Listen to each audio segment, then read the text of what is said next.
प्रयागराजच्या airport police ठाण्यातून बीड पोलिसांनी खोक्या भोसलेचा ताबा घेतला। आजच खोक्या भोसलेला बीडला आणलं जाणार। धनंजय देशमुख यांचे निकटवर्तीय दादा खिंडकर बीड पोलिसांसमोर सरेंडर। मारहाण आणि घरावर हल्ला केल्याप्रकरणी दादा खिंडकरांवर गुन्हा दाखल। लक्ष हटवण्यासाठी व्हिडिओ बाहेर काढतायत। कार्यकर्त्यांचे व्हिडिओ काढून राजकीय डाव टाकला जातोय। बीडमधील मारहाणीच्या व्हायरल व्हिडिओवर जरांगेंचं वक्तव्य।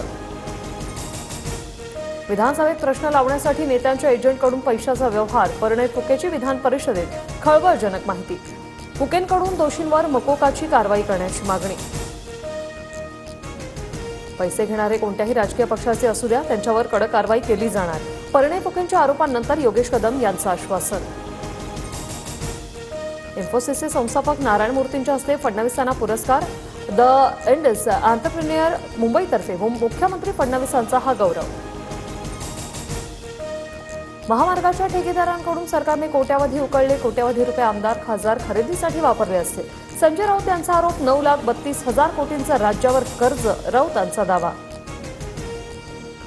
नाशिकच्या येवला कृषी उत्पन्न बाजार समितीत कांद्याच्या दरात घसरण। 8 दिवसात कांद्याच्या दरात 800 रुपयांची घसरण। शेतकरी चिंतेत।